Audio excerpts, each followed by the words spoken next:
எபேசியர் 2ஆம் அதிகாரம் 8 முதல் 12 வரைக்கும். எபேசுவிலே கிறிஸ்து இயேசுக்குள் விசுவாசிகளாய் இருக்கிற பரிசுத்தவான்களுக்கு ஆனபடினால் முன்னே மாம்சத்தின்படி புறஜாதியாராய் இருந்து, மாம்சத்தின்படி அந்நிய தேசத்தவராக இருந்து எழுதுகிறதான பவுல் யார்? ஒரு யூதன். எபேசு பட்டணத்தில் இருக்கிறவர்கள் யார்? அந்நிய தேசத்தவர். அவர்களை என்னவென்று அவர் குறிப்பிடுகிறார்? புறஜாதி என்று குறிப்பிடுகிறார். கையினாலே செய்யப்படுகிற விருத்த சேதனம் உடையவர்களால், அவர்களால் விருத்த சேதனம் இல்லாதவர்கள் என்னப்பட்ட நீங்கள். அந்த ரெண்டு பிரிவை பார்க்கலாம். அவர்கள் தான் சொல்லுகிறார்கள் நாம் மாம்சத்தின்படி விருத்த சேதனம் இல்லாதவர்கள் என்று. யார் அவர்கள் சொல்லுகிறவர்கள்? யூதர்கள். யாரை பார்த்து சொல்லுகிறார்கள்? புறஜாதியாரை. ரெண்டு விதமான கூட்டம். ஒன்று விருத்த சேதனம் உள்ள கூட்டம், இன்னொன்று விருத்த சேதனம் இல்லாத கூட்டம். அத பவுல் தெளிவாக எழுதுகிறார். மாம்சத்தினாலே கையினால் செய்யப்படுகிற விருத்த சேதனம் உடையவர்களால், அந்த யூதர்களால், விருத்த சேதனம் இல்லாதவர்கள் என்னப்பட்ட நீங்கள் புறஜாதிகள் என்னப்பட்ட நீங்கள் கிறிஸ்துவை சேராதவர்களும். அக்காலத்தில் நீங்க யாரை சேரல? You are not belong to Christ. கிறிஸ்துவை சேராதவர்களும், இஸ்ரவேலுடைய காமன்வெல்த் காணியாட்சிக்கு புறம்பானவர்களும், வாக்கு தத்தத்தினுடைய உடன்படிக்கைக்கு அந்நியர்களும், நம்பிக்கை இல்லாதவர்களும், தேவனற்றவர்களுமாய் இருந்தீர்கள். இந்த 5 காரியங்கள் சொல்லுங்க பார்க்கலாம். நாங்கள் ஒரு காலத்தில் புறஜாதியாராக நாங்கள் கிறிஸ்துவை சேராதவர்களாக இருந்தோம். இரண்டாவது, இஸ்ரவேலுடைய காணியாட்சிக்கு புறம்பானவர்களாக இருந்தோம். வாக்கு தத்தத்தினுடைய உடன்படிக்கை யாருக்கு கொடுக்கப்பட்டது? யாருக்கு? ஆபிரகாமுடைய சந்ததிக்கு. நமக்கெல்லாம் வாக்கு தத்தம் கொடுக்கப்பட்டதா? இன்றைக்கு சபைகளில வாக்கு தத்த அட்டை, வாக்கு தத்த பிரசங்கம் யார் கொடுத்தது உங்களுக்கு? அப்படின்னு ஒண்ணு கிடையாது. புறஜாதியாராக உங்களுக்கு வாக்கு தத்தத்தின் உடன்படிக்கை. நீங்க அந்நியர், நீங்க அந்நியர். உங்களுக்கு ஏது வாக்கு தத்தம்? புறஜாதிகளுக்கு ஏது வாக்கு தத்தம்? கிடையாது. யாருக்கு தான் வாக்கு தத்தம் உடன்படிக்கைகள் கொடுக்கப்பட்டது? இஸ்ரவேலருக்கு, காணியாட்சியில இருந்தவர்களுக்கு, மாம்சத்தின்படி விருத்த சேதம் பண்ணப்பட்டவர்களுக்கு. அதான் உடன்படிக்கை வாக்கு தத்தம். நீங்களாம் வாக்கு தத்தத்தின் உடன்படிக்கைக்கு யார்? அந்நியர், ஸ்ட்ரேஞ்சர். நம்ம இஸ்ரவேலுடைய காணியாட்சிக்கு கிடையாது, அவங்களுடைய வாக்கு தத்துக்கு உடன்பட்டவர்கள் கிடையாது, அவர்களோடு கூட விருத்த சேதனம் பண்ணப்பட்டவர்களும் கிடையாது. உலகத்திலே தேவனற்றவர்களாக இருந்தோம். பவுல் சொல்றார், விசுவாசிகள் புறஜாதிகளாகி விசுவாசிகளுடைய நிலைப்பாடு என்ன, யூதர்களுடைய நிலைப்பாடு என்ன, இஸ்ரவேலருடைய நிலைப்பாடு என்ன, கிறிஸ்தவருடைய நிலைப்பாடு என்ன, ரெண்டையும் புரிந்து கொள்ள வேண்டும். கிறிஸ்தவர்கள் வேற, இஸ்ரவேலர்கள் வேற. கிறிஸ்தவர்கள் வேற, யூதர்கள் வேற. அக்காலத்திலே கிறிஸ்துவை சேராதவர்கள் இஸ்ரவேலுடைய காணியாட்சிக்கு, வாக்கு தத்தத்தின் உடன்படிக்கைக்கு ஆபிரகாமோடு உடன்படிக்கை பண்ணினார். என்ன உடன்படிக்கை பண்ணினார்? உடன்படிக்கை என்ன? கவனன்ட். கவனன்ட்னா அக்ரிமெண்ட், ஒப்பந்தம். ஒரு ஒப்பந்தம் பண்ண போகிறேன். என்ன ஒப்பந்தம்? உன்னுடைய ரத்தத்தை எங்க வர வைக்க போகிறேன்? உன்னுடைய மாம்சத்தினுடைய பிறப்புறுப்பாகிய, ஏன்னா பிறக்க போகிற ஜனம் பெருக செய்ய போகிறல்ல, அந்த பிறப்பு உறுப்பிலே அந்த நுனித்தோலை எடுத்து வெட்டி அதுல இருந்து வர்ற ரத்தத்தினால உன்னோட உடன்படிக்கை பண்ற. பிளட் கவனன்ட், ரத்த உடன்படிக்கை.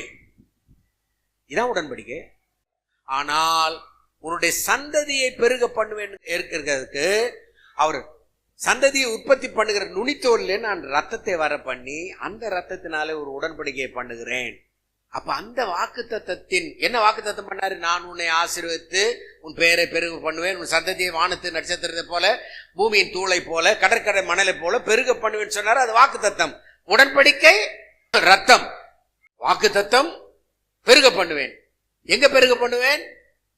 உற்பத்தி பண்ணுகிறதான பிறப்புறுப்பில நான் ரத்தத்தை வெட்டி எடுத்து விட்டு இதிலிருந்து வரப்போகிறதான சந்ததியை நான் பெருக பண்ணுவேன். இதுதான் வாக்கு தத்தத்தின் உடன்படிக்கை. புறஜாதிகள் தேவனற்றவர்களா இருந்தோம்.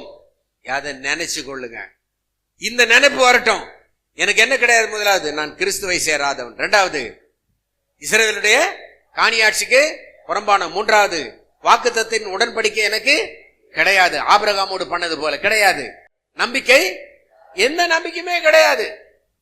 8ஆம் வசனம், கிருபையினாலே விசுவாசத்தை கொண்டு ரட்சிக்கப்பட்டீர்கள். உங்களால் உண்டானதல்ல, தேவனுடைய.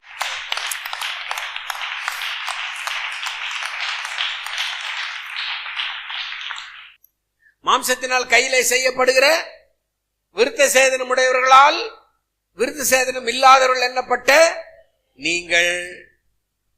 முன்ன மாம்சத்தின்படி புறஜாதியா இருந்தீங்க, இப்போ மாம்சத்தின்படி விருத்த சேதனம் இல்லாதவர்கள் எண்ணப்பட்டவர்களால, நம்ம உடையவர்களால் விருத்த சேதனம் இல்லாதவர்கள் எண்ணப்பட்டு நம்மை சொன்னவர்களால நம்ம எப்படி இருக்கிறோம்?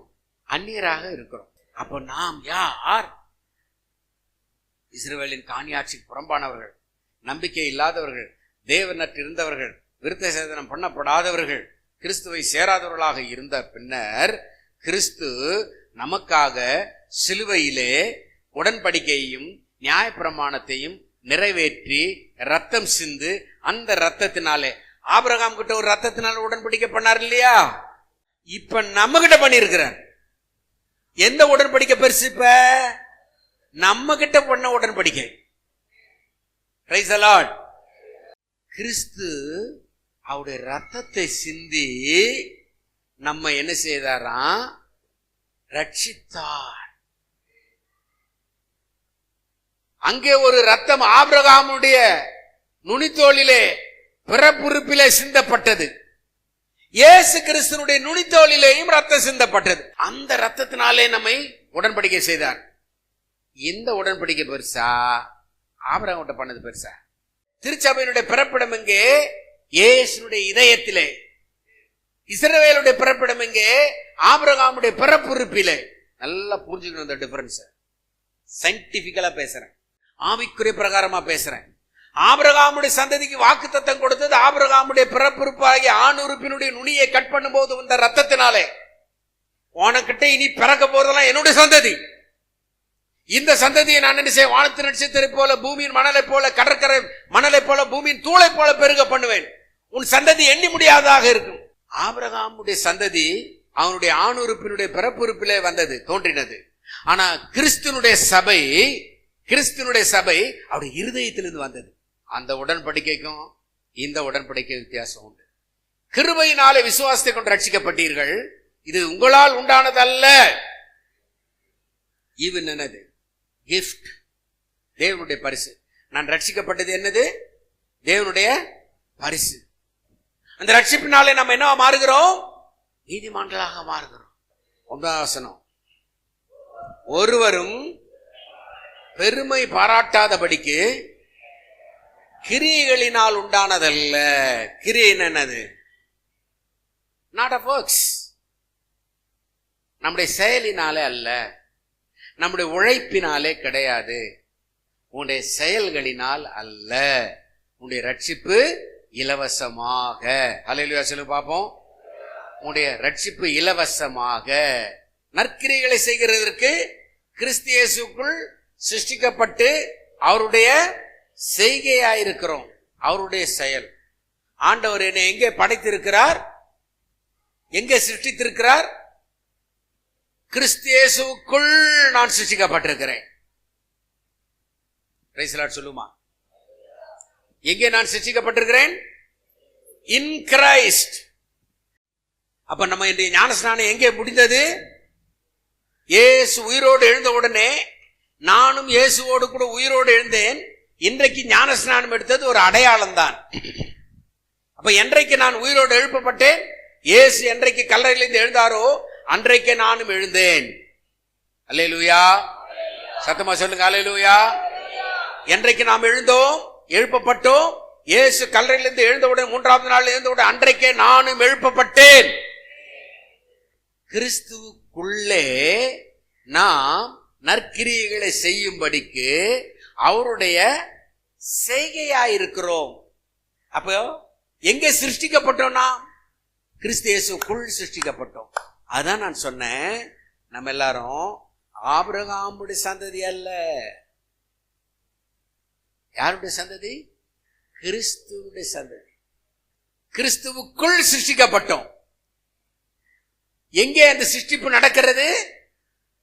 கல்வாரி சிலுவையிலே, ஈட்டினுடைய நுனியிலே, இருதயத்திலிருந்து வந்த அந்த இரத்தத்திலே சிருஷ்டிக்கப்பட்டோம்.